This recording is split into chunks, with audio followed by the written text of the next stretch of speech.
Hai. Selamat datang kembali di channel Min Donghua.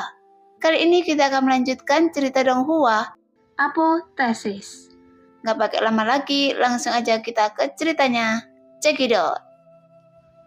Sebelumnya, Lo Shen tidak berpikir dia bisa memecahkan misteri Yi Ji Tianxun yang ditinggalkan di sini, tapi itu sudah cukup untuk bisa meningkatkan kekuatan roh pedang melalui bayangan pedang putih ini. Meskipun bayangan pedang putih itu benar-benar membuat Lo Shen sangat kesakitan, setiap kali bayangan pedang putih lewat, dia akan merasakan perasaan yang menusuk hati. Bahkan saat ribuan bayangan pedang putih melintas, Lo Shen benar-benar merasakan hatinya akan meledak pada saat itu.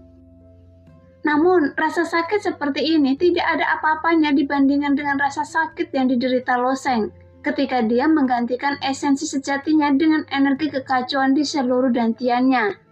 Jadi Lo Shen tentu saja dia bisa menahan rasa sakit seperti itu. Tetapi ketika Lo Shen kembali ke batu itu lagi, kedua prajurit alam dewa itu menatap Lo Shen. Kedua prajurit yang awalnya sangat baik hati sekarang terlihat garang, seolah-olah mereka seperti binatang buas. Apa yang baru saja Anda lakukan? Chen Tua bertanya dengan suara gemetar. Bagaimana cara Anda membuat perasaan itu hilang? Lo Su juga menanyakan pertanyaan yang sama. Tidak peduli seberapa besar mereka tidak mempercayakannya, hal ini terjadi tepat di depan mata mereka. Mereka telah bermeditasi di sini selama puluhan ribu tahun, meskipun mereka memiliki mimpi yang tak terhitung jumlahnya dan dapat memiliki hubungan yang luar biasa dengan karakter besar di batu besar ini. Tetapi keajaiban tidak memihak mereka sama sekali. Batu besar ini bersama dengan kata-kata itu telah mengalami angin dan hujan, matahari dan embun malam selama bertahun-tahun, namun masih memancarkan aura yang tajam dan tidak pernah berubah sama sekali. Namun tidak lama setelah Lo Shen datang ke sini, perubahan aneh tiba-tiba terjadi. Faktanya, kedua prajurit ini telah kehilangan ketajamannya sebagai prajurit, karena mereka telah duduk dalam waktu yang lama, sehingga kekuatan mereka tidak sebaik prajurit alam dewa biasa. Sebelumnya, suasana hati mereka juga relatif damai, tetapi saat ini mereka tidak dapat mengendalikan emosi mereka. Bagaimanapun juga, Yi Ji Tianxun adalah seorang penguasa surgawi yang bisa bermain catur dengan dewa. Ilmu pedang yang ditinggalkannya juga merupakan ilmu pedang yang bisa dimainkan dengan para dewa. Selama mereka memahaminya, semua yang mereka investasikan sebelumnya akan diperoleh kembali dengan keuntungan. Dan pengorbanan dalam hidup mereka juga sudah cukup. Melihat mereka begitu bersemangat, Lo Shen terkejut. Saya tidak melakukan apapun. Tidak mungkin. Sebaiknya Anda mengatakan yang sebenarnya. Apakah menurut Anda kami adalah anak-anak berusia 3 tahun? Sehingga Anda bisa membodohi kami dengan mudah? Sebelumnya, mereka tidak percaya Lo Shen dapat memahami apapun, jadi mereka hanya menonton dengan acuh tak acuh. Kali ini wajah mereka dipenuhi dengan tatapan garang. Faktanya, Lo Shen juga memahami perasaan mereka. Orang-orang ini telah menghabiskan seluruh hidup mereka di sini, seolah-olah mereka menjaga rumah harta karun yang besar dan tidak dapat memasukinya.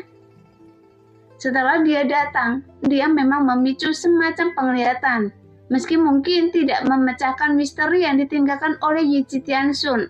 Hal itu akhirnya memberi mereka secercah harapan.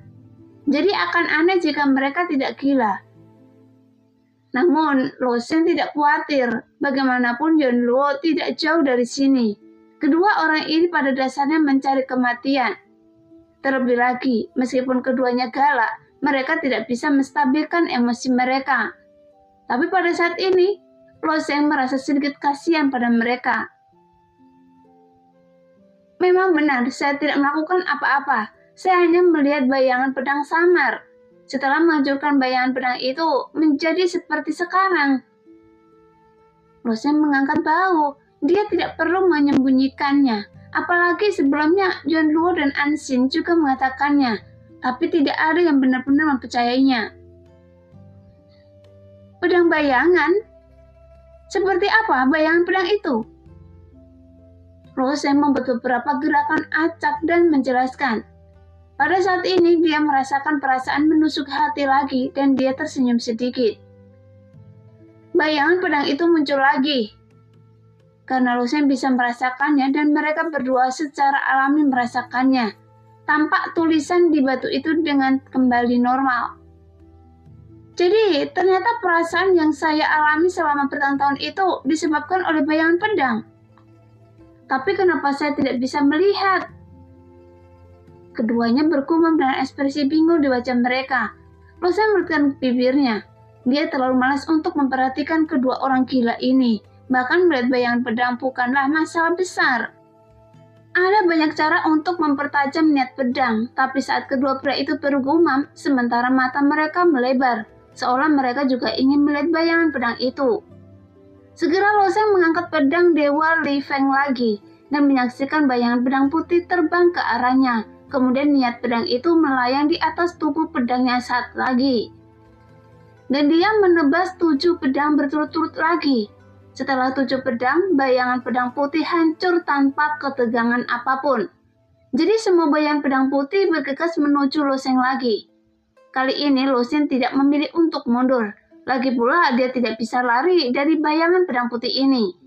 Jadi dia memegang pedang panjang tepat di depannya, menekan kedua jari tangannya yang lain pada pedang, tapi matanya penuh keseriusan. Setelah beberapa saat, bayangan pedang putih tampak membentuk gelombang dan langsung bergegas menuju Loseng. Pada saat ini, Loseng juga menghunus pedangnya lagi, tapi ini bukan untuk menghadapi musuh dalam pertempuran, tetapi untuk mengasah niat pedangnya. Jadi, Loseng tidak menggunakan kekuatan hukum di pedang Dewa Li Feng.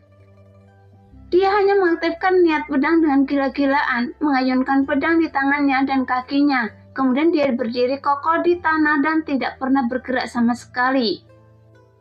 Jika orang biasa melihat Loseng pada saat ini, mereka pasti tidak dapat melihat tangan kanan dan pedang Loseng. Dia hanya dapat melihat siluet lengan yang tidak menentu yang seperti bunga pedang biru. Bagaimanapun kecepatan ayunannya melampaui batas penglihatannya. Di bawah ayunan tinggi ini, hembusan angin keluar dari lengan bajunya. Dan bayangan pedang putih yang bergegas menuju Loseng terus-menerus diblokir oleh pedang Li Feng miliknya, yang membawa niat pedang ganas. Namun bayangan pedang itu berputar dan kemudian menembak kembali ke arah Loseng lagi. Setelah mengulanginya 7 kali, tiba-tiba hancur.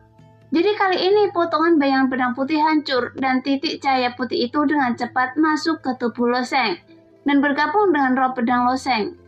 Hanya saja, ada terlalu banyak bayangan pedang putih dan kecepatan Loseng dalam memegang pedang telah mencapai batasnya. Saat ini, Loseng seperti raksasa yang berdiri di lembah, menahan aliran deras sendirian. Pada awalnya, dia mampu memblokir aliran deras yang dibentuk oleh bayangan pedang putih. Tetapi setelah beberapa nafas, dia tidak memblokir aliran deras tersebut. Arus deras yang besar menenggelamkan Loseng lagi. Jantung akan meledak. Dalam ketidakberdayaan yang luar biasa, Loseng memutar matanya dan pingsan lagi. Setelah Loseng pingsan, Sun meninggalkan tubuh Loseng lagi dan menatap dingin kedua orang di depannya. Dia diam-diam menjaga Loseng selama Loseng pingsan. Dengan kekuatan alam jiwa perak Sun saat ini, meskipun hanya jiwanya yang tersisa, dia masih mampu melawan 2 prajurit alam dewa ini. Tetapi jika keduanya tidak menyakiti Loseng, dia tidak akan mengambil inisiatif. Melihat pemandangan itu, Chen Tua dan Su Tua menatap kosong ke arah Loseng yang pingsan.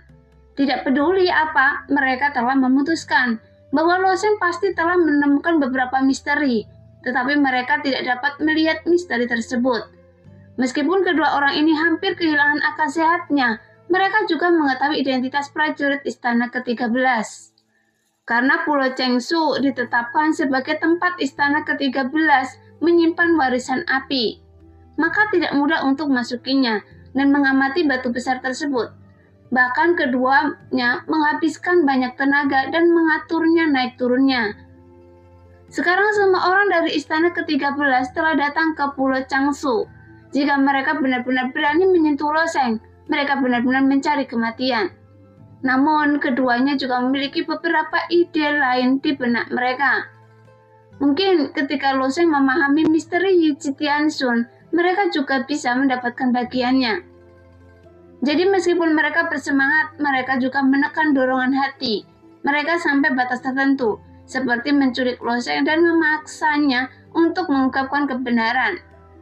Setelah beberapa saat, Lo Sheng bangun lagi. Pada saat ini dia menjadi lebih berani saat dia bertarung. Setidaknya di bawah perlawanan barusan, roh pedang menjadi lebih kuat dan dia menemukan bahwa dia tidak mampu menghentikan bayangan pedang putih ini. Datang lagi! Saat Lo Sheng menembus 7 pedang di udara, semburan bayangan pedang sekali lagi disentuh dan kemudian ditenggelamkan lagi. Kali ini Lo Sheng bertahan sedikit lebih lama, setidaknya 6 atau 7 nafas lagi, dan kemudian merasakan ledakan jantung lagi sebelum pingsan. Dengan cara ini, dia diliputi oleh bayangan pedang ratusan warna berulang kali. Dia terbangun lagi, dan tubuh roh pedang Sun mulai menjadi lebih kuat dengan kecepatan yang terlihat. Pada saat yang sama, Lo Sheng juga merasakan niat pedangnya telah berubah lagi. Awalnya niat pedang Lo Sheng telah sempurna, sekarang telah mencapai kondisi yang lebih sempurna, sehingga pusaran niat pedangnya menjadi sangat penuh dan selama Lo Sheng berkeliling, dia telah melihat banyak niat pedang telah menjadi sempurna. Sebelumnya, dia merasa tidak ada kemungkinan membaik lagi. Tapi sekarang, Lo Sheng menyadari bahwa niat pedangnya yang sempurna mulai menjadi sangat tidak stabil. Sebelumnya, Lo Sheng bergerak seperti menggunakan lengan dan jari-jarinya. Dia dengan mudah melepaskan niat pedangnya. Namun sekarang, niat pedang samar itu melekat pada pedang panjang Lo Sheng. Meskipun semakin ganas, tetapi Lo Sheng merasa sangat sulit untuk mengendalikannya. Sehingga pusaran air yang dibentuk oleh niat pedang tidak lagi penuh, tetapi seperti temperamen ular, terus-menerus memukul pedang panjang Lo Sheng. Dengan kata lain, niat pedang ini sepertinya tidak menjadi lebih kuat tetapi menjadi ekstrim. Mengapa karakteristik niat pedang ini menjadi seperti ini? Sekarang, menggunakan bayangan pedang putih untuk mengasah roh pedang memang telah meningkatkan roh pedang yang belum pernah ada sebelumnya. Tetapi roh pedang ini sulit dikendalikan oleh Lo Sheng. Jadi untuk sesaat, Lo Sheng juga ragu-ragu. Apakah dia perlu melanjutkan? Melihat bayangan pedang putih tersebar di mana-mana, wajah Lo Sheng sekali lagi menunjukkan ekspresi kegigihan. Bagaimanapun ada beberapa hal yang tidak bisa dia lakukan. Tetapi begitu Lo Sheng melakukannya, dia harus melakukan yang terbaik dan tidak menyerah di tengah jalan. Bagaimanapun, Lo Sheng tidak memiliki kebiasaan ini. Dia ingin melihat kemana niat pedangnya. Pada akhirnya, itu akan terus berkembang seperti ini. Pada tahap ini, meskipun niat pedang Lo Sheng sangat kabur, dia masih bisa menekannya dengan paksa, dan saat niat pedang menjadi semakin kuat, kecepatan memotong bayangan pedang putih itu menjadi lebih cepat. Awalnya, Lo Sheng membutuhkan 7 pedang untuk memotong bayangan pedang putih menjadi beberapa bagian.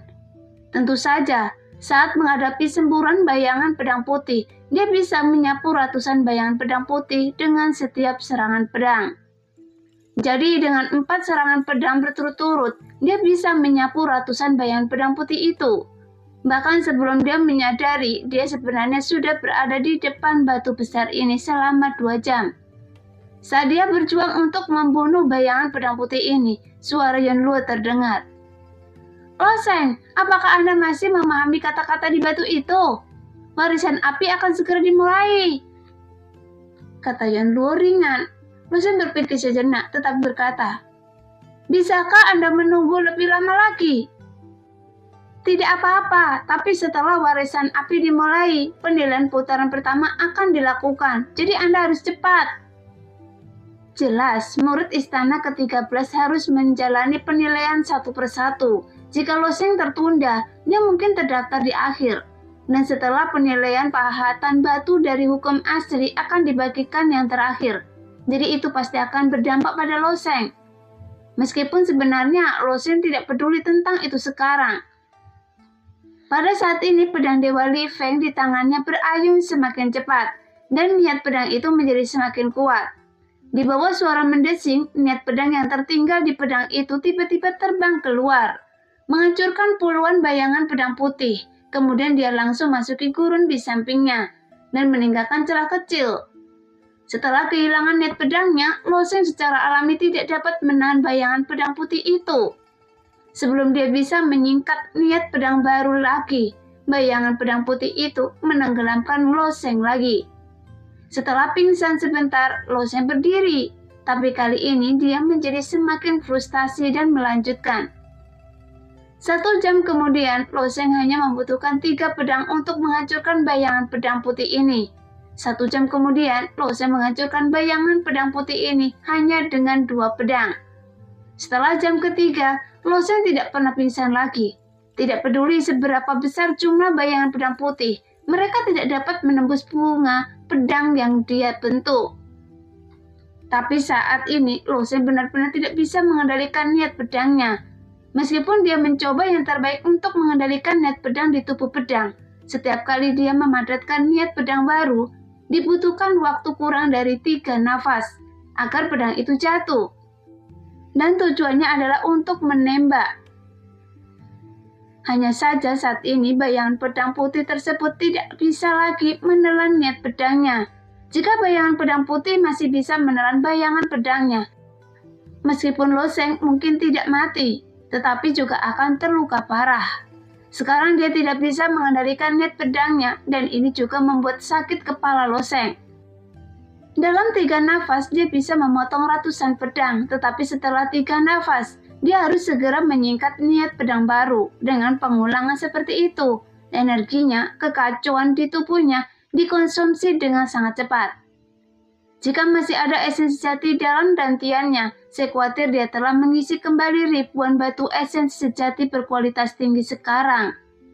Untungnya itu adalah energi kekacauan.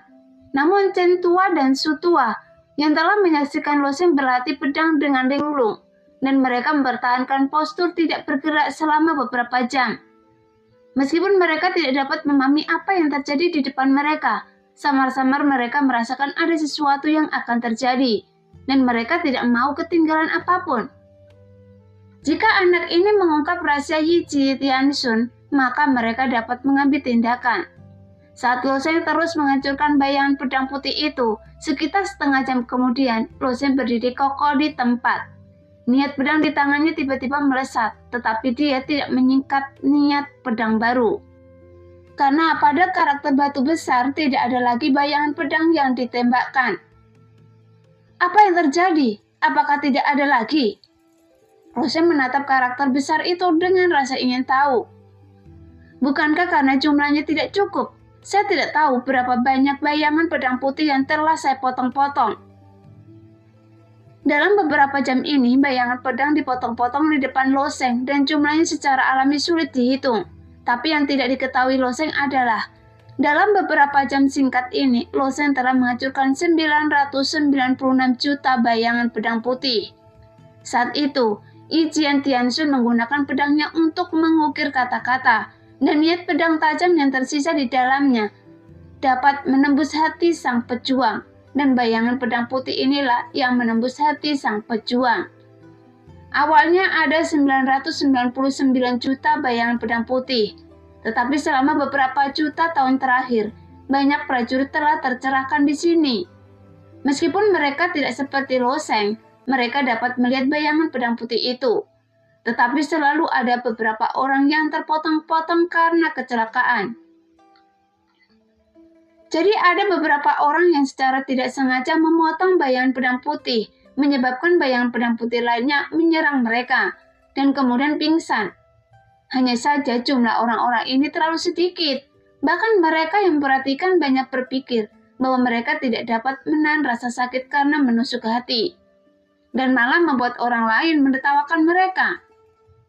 Saat ini, Lo Sheng telah menghancurkan semua bayangan pedang putih, dan niat pedang Lo Sheng telah mencapai titik ekstrim. Hanya saja, itu adalah niat pedang yang tidak bisa dia kendalikan sama sekali. Tapi kekuatan yang terkandung dalam niat pedang juga sangat kuat. Tampaknya, Yi Ji Tianxun membuat pengaturan seperti itu untuk mengasah niat pedangnya. Pertanyaannya adalah, apa tujuan meredam niat pedang yang aneh itu? Saat ini, Sun juga meninggalkan tubuh Lo Sheng dan berdiri di sampingnya. Kemudian Sun juga melihat tubuhnya. Selain roh pedang menjadi lebih kuat dan tidak terkendali, tubuh roh pedang juga mengalami perubahan yang mengejutkan. Ternyata roh pedang itu adalah benda ilusi.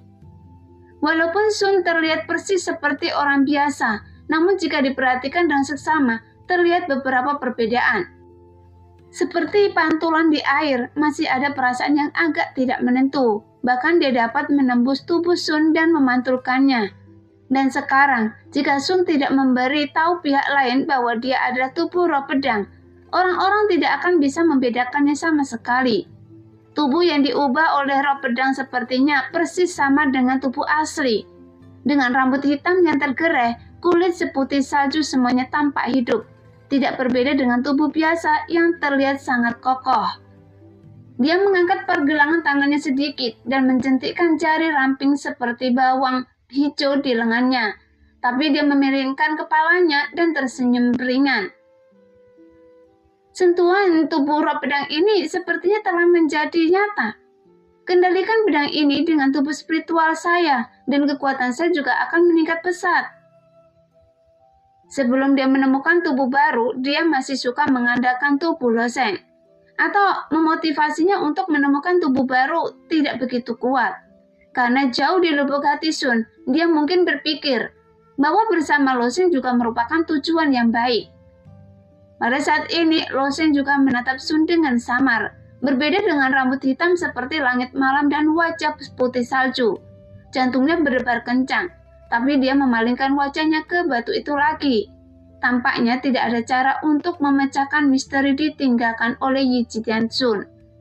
Setelah menghabiskan beberapa jam, itu juga merupakan panen yang bagus untuk dapat meningkatkan niat pedang hingga titik ini. Adapun untuk mengungkap misteri Yi Jitian-sun, itu adalah sesuatu yang hanya bisa dia temui tetapi tidak dicari. Dan warisan api telah dimulai, jadi Lo Sheng tidak lagi membuang waktu, dan hanya terbang menuju sisi batu besar. Tidak lama setelah Lo Sheng pergi, dua prajurit dewa Chen tua dan Su tua masih menatap kosong pada karakter besar di atas batu. Pada saat ini, retakan kecil tiba-tiba datang dari salah satu karakter besar. Sekarang mentalitas kedua orang ini sangat rumit, karena mereka menemukan bahwa pedang tajam yang ditunjukkan pada karakter besar itu telah hilang sama sekali, dan akar dari masalah ini pasti adalah pada Lo Sheng. Tapi mereka tidak berani menghentikan Lo Sheng dan memaksanya untuk mengungkapkan kebenaran. Apalagi Lo Sheng mungkin tidak tahu apa yang sebenarnya. Jadi mereka hanya bisa melihat Lo Sheng pergi, sambil terus melihat data kata di batu besar. Setelah kehilangan niat pedang yang tajam pada karakter besar ini, meskipun sama persis seperti sebelumnya, tapi dia telah kehilangan pesonanya, bahkan guratan segenya tidak lagi tajam. Jika seseorang pernah mengatakan sebelumnya bahwa puisi ini adalah ukiran segel oleh Tianshun, semua yang melihatnya pasti mengangguk, karena hanya Tianshun yang bisa mengukir karakter tajam seperti itu. Dan sekarang, jika orang lain melihatnya, mereka mungkin akan mengira itu hanyalah segel yang diukir oleh pengrajin biasa. Anak itu menghilangkan spiritualitas dari kata-kata ini. Apa yang terjadi? Lo Chen berkata dengan wajah kosong. Lo Su menggelengkan kepalanya, wajahnya penuh ketidaktertarikan. Karena dalam keadaan seperti itu, keretakan tiba-tiba muncul pada salah satu karakter besar. Jadi bagaimana mungkin mereka tidak terkejut? Batu besar ini telah ada di sini selama bertahun-tahun dan tidak pernah rusak. Sekarang secara alami muncul retakan, sehingga keduanya saling memandang dengan kegembiraan di wajah mereka. Dibandingkan dengan jutaan tahun terakhir, mereka adalah salah satu pejuang yang tak terhitung jumlahnya yang bertahan sampai akhir. Jadi mungkin apa yang terjadi di hadapan mereka adalah titik balik dalam nasib mereka. Hanya saja Lo Sheng tidak tahu bahwa kata-katanya retak setelah dia pergi. Ketika Lo Sheng tiba di tujuannya, dia melihat sebuah bangunan kuno yang megah. Bangunan kuno ini telah berdiri di sini selama bertahun-tahun yang tak terhitung jumlahnya. Adapun Yun Luo dan puluhan orang lainnya sedang menunggu di sini. Yunluo, masih ada satu orang di istana surgawi Yeonmyo yang belum kembali. Sudah beberapa jam, jika dia masih belum datang, saya akan menyegel kolam Ginseng. Jawab pria itu, penuh ketidaksabaran. Bagaimanapun warisan api adalah berkah besar bagi prajurit manapun di istana ke-13. Tapi masih ada orang yang menunda datang. Hanya saja dia tidak tahu mengapa mereka menunda. Jadi orang tua berpakaian biasa ini tentu saja marah. Namun Yunluo berkata dengan tenang, "Tunggu sebentar lagi." Setelah dia selesai berbicara, ada seorang wanita jangkung mengenakan pakaian hijau di sebelahnya dan mencibir. "Hei, Yunluo sangat bangga. Jika itu adalah salah satu penguasa istana kita yang lain, saya khawatir kolam Ginseng akan ditutup." Kali ini mereka datang untuk berpartisipasi dalam warisan api. Dan aliansi 13 istana berasal dari 13 alam besar. Wanita berpakaian hijau adalah pemilik istana suram. Namun apa yang dikatakan wanita berbaju hijau itu sebenarnya benar. Lelaki tua berpakaian biasa itu adalah orang yang sangat tidak sabaran. Dan dia paling membenci orang yang terlambat. Menurut aturan biasa, apalagi terlambat berjam-jam. Meskipun itu hanya sebatang dupa, lelaki tua berpakaian biasa itu tidak akan menunjukkan belas kasihan dan langsung menutup kolam Ginseng. Karena bagaimana dia bisa memberikan kesempatan kepada orang yang terlambat ini untuk berpartisipasi dalam barisan api? Hanya saja Yunluo adalah putri Tianshun dan memiliki status yang tinggi, sehingga dia memiliki kesabaran untuk meninggalkan pintu belakang untuk mendiang lelaki itu. Pada saat ini, prajurit lain juga berkata kepada Yunluo, "Sebenarnya tidak masalah jika orang ini hilang. Yunluo, mengapa Anda harus ragu dan menunggu prajurit ini? Apakah memang ada sesuatu yang istimewa tentang dia?" Di istana surgawi, ada ratusan orang yang berpartisipasi dalam warisan api. Ketika pemilik istana ini melihat bahwa Yunluo bersikeras menunggu Loseng, mereka juga sangat tertarik dengan identitas Loseng. Seperti apa rupa orang kecil ini, sehingga membuat Master Alam setengah langkah ini sabar menunggunya. Mendengar itu, Yunluo mengerutkan bibirnya. Dari lubuk hatinya, dia memiliki harapan yang tinggi pada Loseng. Tetapi karena dia tahu bahwa Loseng adalah orang yang tidak memiliki takdir, dia tidak akan mengganggu pikiran Loseng dan membiarkannya melakukan apapun yang dia inginkan. Sekarang dia hanya tidak tahu apakah pemahaman Loseng tentang kata-kata Yi Ji Tianshun membuahkan hasil. "Benar, Yunluo, kenapa anak itu lama sekali? Bukankah dia seharusnya ikut dengan Anda?" Orang lain bertanya. "Rasanya keterlaluan meminta kami, sekelompok orang untuk menunggu seorang pria kecil. Bagaimanapun, menurut aturan, setiap orang harus menyegel dan mengisolasi tempat itu setelah masuki tanah warisan api. Sekarang Loseng tidak bisa datang, itu berarti tidak bisa disegel. Tapi tuan istana dari aliansi 13 istana ditunda oleh seorang pria kecil. Jadi bagaimana mereka tidak kesal?" "Hei, lelaki kecil itu pasti sedang merenungkan puisi Yi Ji Tianshun. Mungkin perlu ribuan tahun untuk bermeditasi." Orang yang berbicara adalah Su Chan, wakil kepala istana Yeonmyo Tianggong. Setelah mendengar kata-kata Su Chan, banyak penguasa istana memasang ekspresi aneh di wajah mereka, dan mereka semua menatap Yunluo. Karena mengenai misteri Yi Ji Tianshun, para penguasa istana ini tahu betul. Entah itu nyata atau tidak, mereka tidak akan mengungkapkan pendapatnya untuk saat ini. Tetapi prajurit yang lebih cerdas tidak akan menyanyiakan hidupnya untuk itu. Saya tidak menyangka akan ada pria kecil sebodoh itu di istana surgawi Yeonmyo. Dia benar-benar percaya pada rahasia Yi Ji Tianshun. Salah satu penguasa istana mencibir dan berkata kepada Yunluo, "Anda tidak akan membuat kami menunggu selama 1000 tahun, kan?" Tentu saja merupakan pernyataan sarkastik. Yunluo terdengar sangat kasar, jadi dihadapkan pada des-desakan banyak penguasa istana. Yunluo tidak punya pilihan selain mengirim pesan ke Loseng lagi. Tetapi sebelum dia dapat berbicara, sesosok tubuh datang dari cakrawala, langsung menuju tempat ini yang datang dari samping, dan itu adalah Loseng. Ketika dia melihat Lo Sheng datang, Yuanluo mulai nafas lega dan berkata, "Dia sudah ada di sini." Setelah Lo Sheng turun, dia menangkupkan tangannya ke arah Yuanluo dan berkata, "Maaf, sudah menunggu lama." Yuanluo mengangguk sedikit, tapi tidak berkata apa-apa. Tapi lelaki tua berpakaian biasa itu sudah berbicara. "Anda membuat kami menunggu lama sekali." "Hei, Anda tidak memenuhi syarat untuk membuat kami menunggu lama."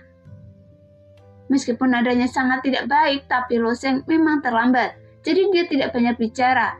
Pada saat ini, Tuan Istana dan Wakil Tuan Istana lainnya juga menatap Lo Sheng dengan cemberut. Mereka tidak menyangka bahwa setelah menunggu begitu lama, seorang lelaki kecil yang berada di alam hidup dan mati tingkat kelima datang di Istana Surgawi Yun Xiao. Dan mereka tidak tahu mengapa Yuanluo bawalah pria kecil ini untuk berpasi-pasi dalam warisan api. Atau karena latar belakang si kecil ini luar biasa. "Sekarang Anda sudah di sini, cepat masuk ke kolam King Sheng," kata Yuanluo dengan suara rendah. "Yang lain sudah masuki tempat warisan selama beberapa jam dan Anda sudah tertinggal." Mendengar itu, Lo Sheng mengangguk, kemudian melihat ke arah yang ditunjuk oleh Yuanluo dan melihat kolam melingkar. Kolam ini berisi genangan air jernih, bahkan jernihnya sampai ke dasar. Aura yang terpancar dari genangan air jernih ini mengingatkan Lo Sheng pada sumur kenaikan tempat dia tinggal. Namun karena semua orang mendesak dan Lo Sheng tidak ingin mempermalukan Yuanluo, jadi dia tidak bertanya lagi dan tiba-tiba melompat ke kolam yang jernih. Tetapi ketika Lo Sheng terjun, dia menyadari bahwa air jernih di kolam jernih itu tidak sesederhana kelihatannya.